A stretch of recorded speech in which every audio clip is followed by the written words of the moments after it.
Hello and welcome to your unlearning space. News Daily Initiative. Hindu and Indian Express news அனாலிசிஸ்க்கான இனிஷியேட்டிவ்ல இன்னைக்கு நம்ம பார்க்கக்கூடியது April 15th. So first news பாருங்க, women quota. So government வந்து 3 bill பார்லிமெண்ட்ல சர்க்குலேட் பண்ணியிருந்திருக்கிறாங்க.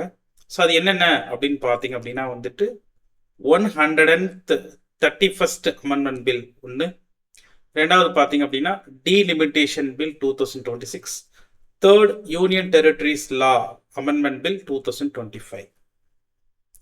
இந்த 3 பில்லுமே எதை பேஸ் பண்ணி இருக்கு அப்படின்னு பார்த்தீங்கன்னா கான்ஸ்டிடியூஷன்ல 106th அமெண்ட்மெண்ட் ஆக்டை பேஸ் பண்ணி இருக்கு. ஸோ 106th அமெண்ட்மெண்ட் ஆக்ட் அப்படிங்கிறது வந்துட்டு which is introduced in 2023. So which introduced for women reservation. But என்னண்டா அந்த 106th அமெண்ட்மெண்ட் ஆக்ட்ல என்ன சொல்லியிருந்தாங்கன்னா ஃபியூச்சர் சென்சஸ் அப்படிங்கறத மென்ஷன் பண்ணியிருந்திருக்காங்க. ஏன்னா women reservation based on the future census அப்படின்னு மென்ஷன் பண்ணியிருந்திருக்காங்க. பட் நமக்கு தெரியும் இப்போ 2026ல போயிட்டு இருக்கக்கூடிய சென்சஸ் சீக்கிரமா முடியறதுக்கான பாசிபிலிட்டி இல்லை. பட் நம்ம விமென்ஸுக்கு 33% கொடுக்கறதுக்கான மேண்டேட் அப்படிங்கிறது வந்துட்டு அந்த 106th அமெண்ட்மெண்ட் ஆக்ட்ல கொடுத்துருந்துருக்கிறோம். ஸோ இது லேட்டான ப்ரொசீஜர் ஆகும். அகைன் நம்ம நெக்ஸ்ட் எலெக்ஷன்ல தான் இந்த சென்சஸ் முடிச்சுட்டு தான் பண்ண முடியும்டா. நெக்ஸ்ட் எலெக்ஷன்ல நம்மளால என்ன பண்ண முடியும்னா 2031 டைம்ல தான் நம்மளால கொண்டு வர முடியும்ன்ற பட்சத்துல, அடுத்த எலெக்ஷன்ல தான் இம்பைப் பண்ண முடியும்ன்ற பட்சத்துல 2011 சென்சஸ் பேஸ் பண்ணி நம்ம என்ன பண்ணிக்கலாம், அந்த ப்ரொசீஜர் கொண்டு வந்துடலாம்ன்றதுக்கான ஒரு அமெண்ட்மெண்ட்டை தான் இப்போ என்ன பண்ணியிருந்திருக்காங்கன்னா 31st, அதாவது 131st கான்ஸ்டிடியூஷன் அமெண்ட்மெண்ட் ஆக்ட்ல இன்ட்ரடியூஸ் பண்ணியிருந்திருக்கிறாங்க. ஸோ இந்த பில்லினுடைய ஓவரால் சாராம்சம் பார்த்தீங்க அப்படின்னா வந்துட்டு they are going to use the 2011 census அப்படிங்கிற நமக்கு தெரிய வருது. அது மட்டும் கிடையாது, ஸ்ட்ரென்த் ஆஃப் லோக்சபா அப்படிங்கிறது கரண்ட்லி 543 சீட்ஸ் இருக்கிறத 850 சீட்ஸாக மாற்ற போகிறாங்க. 850 சீட்ஸ் வரைக்கும் கொண்டு போக போகிறோம். அடுத்து பார்த்தோம் அப்படின்னா 1/3 of the reservation for women அப்படிங்கிறது வந்துட்டு parliament as well as state லெஜிஸ்லேஷன்ல கொண்டு வரதுக்கான விஷயங்கள் நடந்துகிட்டு இருக்கு. இந்த அமெண்ட்மெண்ட்டினுடைய ஒரு கோர் என்ன அப்படின்னு பார்த்தீங்கன்னா நமக்கு தெரியும், ரீஅட்ஜஸ்ட்மெண்ட் ஆஃப் தி சீட்ஸ் அப்படிங்கிறது வந்துட்டு, அதாவது டீலிமிட்டேஷன் மூலமா ரீஅட்ஜஸ்ட்மெண்ட் ஒரு ப்ரொசீஜர் பண்ண போறோம். அந்த ரீஅட்ஜஸ்ட்மெண்ட் ப்ரொசீஜர் பார்த்தீங்கன்னா ஃபைனலா நம்ம 1971 சென்சஸ் பேஸ் பண்ணி மட்டும்தான் வச்சிருந்தோம். அதுக்கு பிறகு பார்த்தீங்கன்னா அப் டு 2026 வரைக்கும் ரீஅட்ஜஸ்ட்மெண்ட் வந்து ஃப்ரீஸ் பண்ணி வச்சிருந்தோம் 2026 சென்சஸ் வரைக்கும். பட் இப்போ நம்ம கொண்டு வந்திருக்கக்கூடிய இந்த அமெண்ட்மெண்ட் மூலமா பார்த்தீங்க அப்படின்னா இப்போ கொண்டு வந்த அமெண்ட்மெண்ட் மூலமா நம்ம என்ன பண்ண போறோம் அப்படின்னா, கவர்மெண்ட் வந்துட்டு எந்த சென்சஸ் ஃபீஸிபிளா இருக்கோ, ஃபீஸிபிள் பாப்புலேஷன் growth இருந்த சென்சஸை யூஸ் பண்றதுக்கான, ஏன்னா அந்த ரீசன்ட் சென்சஸ் அப்படிங்கிற ஒரு வார்த்தையும் இந்த இதில் நம்ம ரிமூவ் பண்ண போறோம். ஸோ 1971 சென்சஸ்ல ஃப்ரீஸ் பண்ணி வச்சிருந்ததை இப்போ ரிவிஷன் பண்றோம். ஒன்று. ரெண்டாவது பார்த்தோம் அப்படின்னா வந்து ரீசன்ட் சென்சஸ்ன்ற வார்த்தை நம்ம என்ன பண்ணிட போறோம் அப்படின்னா வந்துட்டு ரிமூவ் பண்ணிட போறோம். ரீசன்ட் சென்சஸ்க்கு பதிலாக கவர்மெண்ட் ஃபீஸிபிளா எந்த சென்சஸ் நடந்திருக்கு, அதோட பாப்புலேஷன் growth எந்த அளவுக்கு ரீசனபிளா டிஸ்ட்ரிபியூட் ஆயிருக்கு ஆல் ஓவர் இந்தியான்ற பேஸ் பண்ணி அந்த சென்சஸை யூஸ் பண்றதுக்கான ப்ரொசீஜர் பண்ணிட்டு இருக்கிறாங்க. கரண்ட்லி பார்த்தீங்கன்னா 2011 சென்சஸ் யூஸ் பண்ண போறாங்க. ஸோ இந்த constitutional amendment, constitutional 131st amendment பில்ல வந்துட்டு they are going to amend article 31.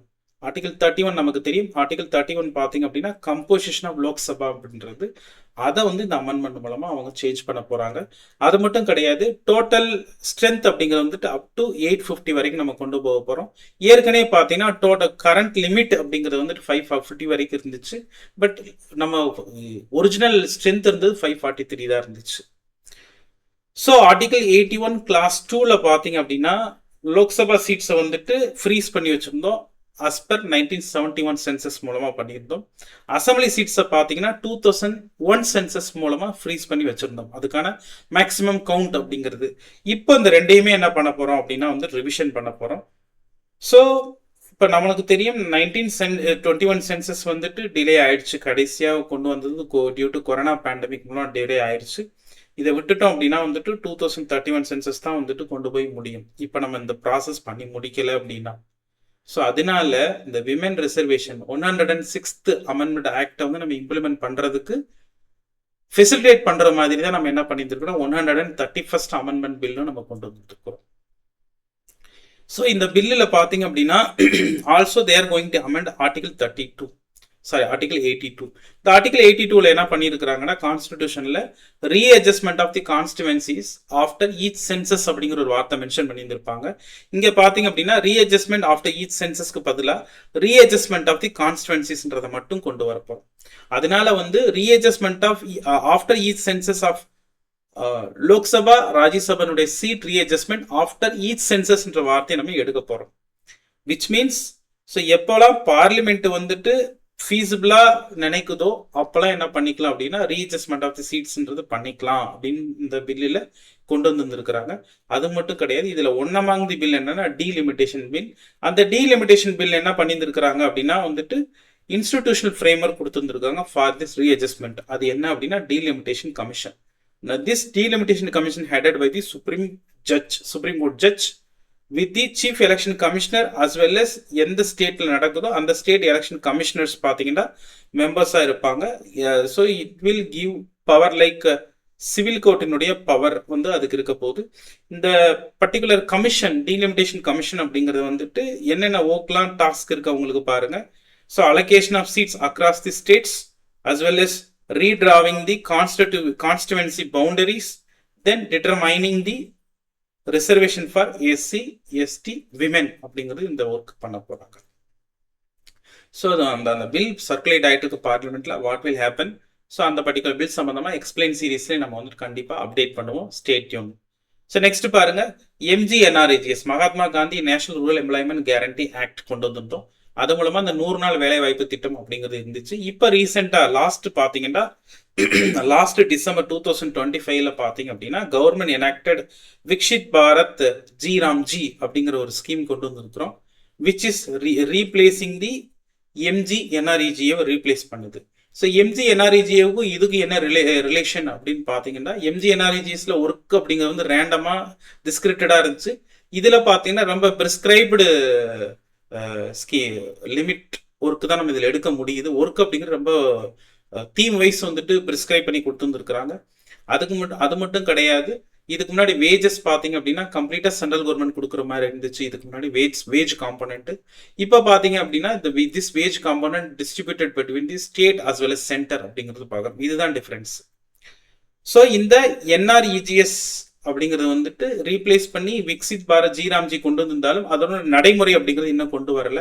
அதனால இந்த 100 நாள் வேலைவாய்ப்பு திட்டத்துக்கான வேஜஸ் அப்படிங்கிறது வந்துட்டு ஏற்கனவே நம்ம என்ன நடைமுறை ஃபாலோ பண்ணிட்டு இருந்தோமோ NREGSல ஃபாலோ பண்ணிட்டு இருந்தோம் அதே நடைமுறையை ஃபாலோ பண்ணுங்கன்னு சொல்லிட்டு particularly union ministry of rural development which is the nodal ministry to implement the NREGS as well as roll out of the Viksit Bharat G RAM G அவங்க என்ன பண்ணியிருக்கிறாங்கன்னா ஸ்டேட்ஸ்குள்ள டைரக்ஷன்ஸ் கொடுத்துருந்துருக்காங்க.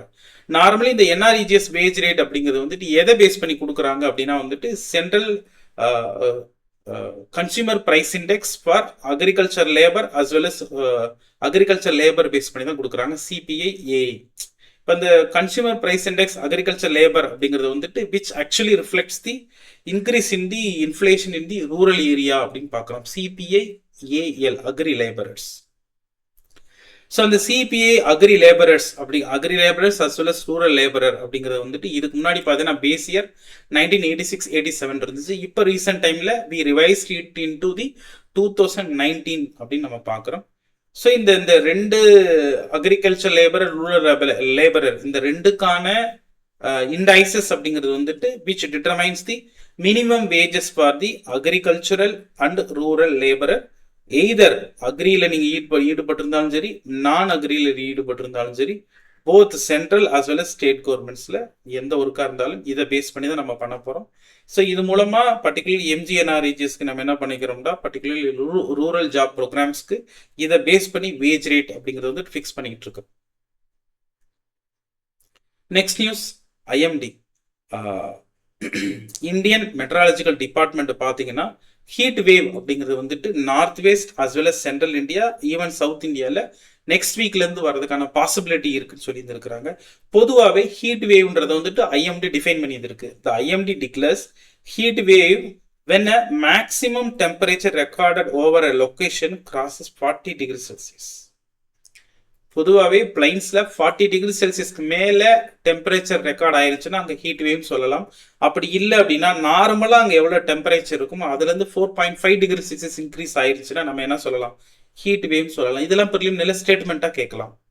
ரெண்டாவது பார்த்தீங்கன்னா coastal region as well as hill ரீஜனில் threshold temperature coastal ரீஜனில் 37 degree செல்சியஸும், இதே மாதிரி வந்துட்டு பார்த்தீங்கன்னா ஹில்ஸ் ரீஜனில் 30 டிகிரி செல்சியஸ் கிராஸ் பண்ணுச்சு அப்படின்னா இதை நம்ம என்ன சொல்லலாம் அப்படின்னா ஹீட் வேவ் அப்படின்னு நம்ம சொல்லலாம். இந்த ஹீட் வேவ் வந்து எங்கெங்க இருக்கிறதுக்கான பாசிபிலிட்டி இருக்குன்னு மென்ஷன் பண்ணியிருக்காங்கன்னா தெலங்கானா, ராயல்சீமா, நார்த் இன்டீரியர் கர்நாடகா, மத்திய மகாராஷ்டிரா, பர்டிகுலர்லி விதர்பா, தென் மரத்வாடா, தென் சத்தீஸ்கர், மத்திய பிரதேஷ், ஒடிஷா, ஜார்க்கண்ட், வெஸ்ட் ராஜஸ்தான்ல வந்துட்டு ஓகே டில் ஏப்ரல் 20 வரைக்கும் இருக்கிறதுக்கான பாசிபிலிட்டி இருக்கு நாளையில இருந்துன்றதை மென்ஷன் பண்ணியிருக்கிறாங்க. ஸோ இது மூலமாக பார்த்தீங்க அப்படின்னா நார்மலாக எவ்வளோ டெம்பரேச்சர் இருக்குமோ அதை தாண்டி 4 to 5 டிகிரி செல்சியஸ் வந்துட்டு ஜாஸ்தியாக இருக்கும். அதே மாதிரி இந்த hot as well as humid condition வந்துட்டு இந்த ரீஜனில் இருக்கும் அப்படின்னு சொல்லிட்டு மென்ஷன் பண்ணியிருக்கிறாங்க. நெக்ஸ்ட் பாருங்க ஐஎம்எஃப்னுடைய ஃபோர்காஸ்ட். ஸோ ஐஎம்எஃப்னுடைய வேர்ல்டு க்ரோத் ப்ராஸ்பெக்ட்ஸ் அப்படின்னு சொல்லுவோம். ஸோ அதை வந்துட்டு இப்போ ரீசெண்டாக பார்த்தீங்கன்னா ஐஎம்எஃப் ஒரு ரிப்போர்ட் கொடுத்துருந்துருக்கு. As per the report global growth அப்படிங்கிறது வந்துட்டு என்ன சொல்லியிருந்துருக்குறாங்கன்னா வந்துட்டு குளோபல் க்ரோத் ஃபோர்காஸ்ட் அப்படிங்கிறது வந்துட்டு ஆல்மோஸ்ட் வந்துட்டு 20 பேசிஸ் பாயிண்ட்ஸ் வந்து கம்மி பண்ணி குளோபல் க்ரோத் வந்துட்டு ஆல்மோஸ்ட் 3.1% தான் வரதுக்கான பாசிபிலிட்டி இருக்குன்றதை மென்ஷன் பண்ணியிருந்துருக்குறாங்க. இந்தியாவில் வந்துட்டு ஒரு மைனர் சேஞ்ச் தான் நடந்திருக்கு. ஏன்னா வந்துட்டு இதுக்கு முன்னாடி சொன்ன ஃபோர்காஸ்ட்ல வந்துட்டு கொஞ்சம் 10 பேசிஸ் பாயிண்ட்ஸ் இன்க்ரீஸ் பண்ணி இந்தியாவுடைய க்ரோத் நெக்ஸ்ட் ஃபினான்ஷியல் இயரில் 6.5% இருக்கும் அப்படின்னு சொல்லியிருந்துருக்குறாங்க. ஸோ அது மட்டும் கிடையாது, ஈரானுடைய க்ரோத்தும் பார்த்தீங்க அப்படின்னா வந்துட்டு லோவாக தான் இருக்கும் அப்படின்ற மென்ஷன் பண்ணியிருந்துருக்குறாங்க. இந்தியாவுடைய ஜிடிபி அப்படிங்கிறது வந்துட்டு 6.5% in both to financial 2027 as well as financial 2028 இருக்கும் அப்படின்னு சொல்லியிருந்துருக்குறாங்க. ஸோ இது பார்த்தீங்கன்னா ஆர்பிஐயோட ப்ரொஜெக்ஷனை காட்டிலையும் கொஞ்சம் கம்மியாக தான் இருந்தது. இதை தாண்டி அவங்க கொடுத்த major report with related to oil பார்த்தீங்கன்னா இட்ஸ் ஆல்மோஸ்ட் $110 US வந்துட்டு பெர் பேரல் இருக்கும் அப்படிங்கிறது மென்ஷன் பண்ணியிருக்காங்க. அதுதான் வந்துட்டு ஒரு காசியஸ் பாயிண்டா இருக்கு. ஸோ அவங்க சொன்னதுல இந்தியாவுடைய க்ரோத் மாடரேட்டா இருக்க போது, பட் வந்துட்டு வெஸ்ட் ஏஷியன் எக்கனாமிக்ஸுடைய க்ரோத் அப்படிங்கிறது வந்துட்டு ஷ்ரிங்க் ஆகிட்டு தான் இருக்குன்ற இன்ஃபர்மேஷனை கொடுத்துருந்துருக்குறாங்க. இந்த வேர்ல்டு எக்கனாமிக் அவுட்லுக், இந்த ஐஎம்எஃப் கொடுத்த வேர்ல்டு எக்கனாமிக் அவுட்லுக் பத்தி பார்க்கலாம். இந்த வேர்ல்டு எக்கனாமிக் அவுட்லுக் அப்படிங்கிறது வந்துட்டு survey of prospects as well as policies by the policies of governments. அது எல்லாத்தையும் ஐஎம்எஃப் ஸ்டாஃப் வந்து யூஸ்வலாக வந்து வருஷத்துக்கு ட்வைஸ் ஏ இயர் வந்து ரிலீஸ் பண்ணுறாங்க அந்த வேர்ல்டு எக்கனாமிக் அவுட்லுக் அப்படிங்கிறது வந்துட்டு. ஸோ இது மூலமாக near term, medium term, even வந்துட்டு near term, medium term world economic projections எப்படி இருக்குன்றதை பற்றி கொடுக்கறதுக்கான ஒரு சிஸ்டமாக இருக்குது. இது மூலமாக பார்த்தீங்கன்னா வந்துட்டு தங்களுடைய க்ரோத் ட்ரெஜெக்டரியை எப்படி கொண்டு போகலாம் அப்படிங்கிறது வந்துட்டு அந்தந்த சென்ட்ரல் பேங்க்ஸ்க்கு வந்துட்டு நான் ஐஎம்எஃப் இன்ஃபார்ம் பண்ணுற மாதிரி ஒரு பாலிசி பிரிஸ்கிரிப்ஷனாக இருக்க போகுது.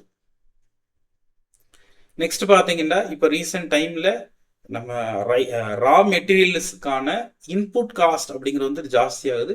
பர்டிகுலர்லி பார்த்தீங்கன்னா ஃபார்மர் செக்டாரில் இப்போ கரண்ட் ட்ரெண்டில் பார்த்தீங்கன்னா அந்த ஃபார்மர் செக்டாரில் அரௌண்ட் 60% பார்த்தீங்கன்னா ஸ்மால் மீடியம் எம்எஸ்எம்இஸ் மூலமாக தான் வந்துட்டு ஃபார்ம் செக்டாரில் வந்துட்டு அரௌண்ட் 60% ஆக்குபை பண்ணியிருந்திருக்காங்க as far as industries concern. So இவங்க எல்லாமே பார்த்தீங்கன்னா வந்துட்டு ரெகுலர் இண்டஸ்ட்ரீஸில் கவர் ஆகுறது இல்லை. ஸோ த பேட்டன்டட் இண்டஸ்ட்ரீஸ் பார்த்தீங்கன்னா ஏற்கனவே அப் டு 10% வரைக்கும் ப்ரைஸ் ஹைக் பண்ணியிருந்துருக்குறாங்க. பட் இந்த ஸ்மால் மீடியம் என்டர்பிரைசஸ் வந்துட்டு இந்த இன்புட் காஸ்ட் இன்க்ரீஸ் ஆகுறது மட்டும் இல்லாமல் அதுக்கு தேவையான இன்புட் அப்படிங்கிறது வந்துட்டு இப்போ வந்து சேர்றதுக்கே ரொம்ப சிரமமாக இருக்குது அப்படிங்கிற இன்ஃபர்மேஷனை கொடுத்துருந்துருக்காங்க. இப்போ ஃபார் எக்ஸாம்பிள் இங்கே பாருங்க, ரா மெட்டீரியல் காஸ்ட் ஃபார் பாராசெட்டமல் வந்துட்டு 4-fold இன்க்ரீஸ் ஆயிருக்குன்னு சொல்கிறாங்க. 200 per kilogramலேருந்து 800 வரைக்கும். இதேமாதிரி டைக்ளோஃபினாக் அது பார்த்தீங்கன்னா அரௌண்ட் வந்துட்டு 600லேருந்துட்டு 950 வரைக்கும் இன்க்ரீஸ் ஆகுது அப்படின்னு சொல்லியிருக்கிறாங்க. இது மூலமாக கவர்மெண்ட்டுடைய ஜன் ஔசாதி ப்ரோக்ராம் மாதிரி ப்ரோக்ராம்ஸ் அஃபெக்ட் ஆக போகிறது. அது மட்டும் கிடையாது, இந்த பார்மசிட்டிக்கல் மேனுஃபேக்சரிங்ஸ்க்கு வந்துட்டு ஒன்று ப்ரைஸஸ் அவைலபிலிட்டி பிரச்சனை இருக்கு, ஈவன் குவாலிட்டியான மெடிசின்ஸ் கொடுக்கறதுக்கான ப்ராப்ளமேட்டிக்கும் வந்துட்டு டெவலப்பருக்கான வாய்ப்புகள் இருக்கு. இதனாலதான் வந்துட்டு pharmaceutical export promotion council of India என்ன சொல்லியிருந்திருக்கிறாங்க அப்படின்னா வந்துட்டு along with their associations in Visakhapatnam and Madhya Pradesh. So இவங்க வந்துட்டு என்ன பண்ணியிருக்காங்கன்னா கவர்மெண்ட் கிட்ட ஒரு அப்ரோச் கொடுத்துருந்துருக்குறாங்க. என்ன அப்படின்னா இந்த கவர்மெண்ட் அஸ் வெல் எஸ் இந்த பர்டிகுலர் இன்கிரீடியன்ஸ் கீ இன்கிரீடியன்ஸ் வந்துட்டு ஸ்டாப் இல்லாமல் ப்ராப்பராக ரீச் ஆகிறது மட்டும் இல்லை, ப்ரைஸ் ரியலைசேஷன் வந்துட்டு இந்த மாதிரி இன்க்ரீஸ் ஆகுறப்ப இந்த எம்எஸ்எம்இ எஃபெக்ட் ஆகாமல் இருக்கிறதுக்கான ப்ரொவிஷன்ஸ் பற்றி இப்போ பேசிட்டு இருக்காங்க கவர்மெண்ட் கிட்ட. Let's see what will happen in soon. Next பார்த்தீங்கன்னா டிபோர்டேஷன் பாலிசி.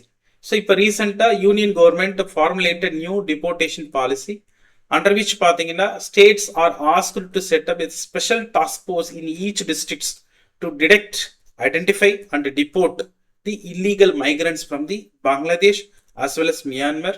அது மட்டும் கிடையாது, மந்த்லி அப்டேட்ஸும் கொடுக்க சொல்லியிருந்துருக்கிறாங்க. ஏன்னா வந்துட்டு அவங்க வந்து விசா பீரியட் முடிஞ்சிட்ட பிறகு இங்கே இருக்கக்கூடிய இல்லீகல் பீப்புளை வந்துட்டு என்ன பண்ண சொல்கிறாங்கன்னா சீக்கிரமாக டிபோர்ட் பண்ணுறதுக்கான பாசிபிலிட்டிஸ் வந்துட்டு பேசிகிட்டு இருக்கிறாங்க. இப்போ நமக்கு தெரியும் பங்களாதேஷில் வந்துட்டு ஆகஸ்ட் 2024 வந்து ரிஜைம் சேஞ்ச் நடந்துருச்சு. அதனால police across the country asked by the home ministry to detect the Bangladeshis who had illegally enter the country. அது மட்டும் கிடையாது, ஃபோர்ஜ் டாக்குமெண்ட்ஸ்ல இருக்கக்கூடிய பீப்புளை வந்து திரும்ப டிபோர்ட் பண்றதுக்கான ப்ராசஸ் அப்படிங்கிறது வந்துட்டு ஸ்டேட் கவர்மெண்ட்ஸ் கிட்டே என்ன பண்ணிக்கிறாங்க, புஷ் பண்ண ஆரம்பிச்சிருக்காங்க யூனியன் கவர்மெண்ட்ல இருந்து. So with this today important newses ends. So நீங்க 2027-28 ப்ரிலிமினரி அஸ் வெல் அஸ் உங்களுடைய சிவில் சர்வீசஸ் அப்ரோச் பண்ணக்கூடிய கேண்டிடேட்ஸ் பார்த்தீங்கன்னா ரெகுலரா இந்த நியூஸ் டெய்லி இனிஷியேட்டிவ் ஃபாலோ பண்ணா you can surely could do well in your preliminary exams 2027-28 as well as mains exam 2027-28. So இதை தாண்டி இந்த வருஷம் ஃபிலிம்ஸ் கொடுக்கக்கூடிய கேண்டிடேட்ஸ்க்கான எல்லா கரண்ட் அஃபேர்ஸும் நம்மளோட சேனல் அப்டேட்டடாக இருக்குது. யோர் ஆன்லைனிங் ஸ்பேஸில் go and check it and utilise it. Thank you all.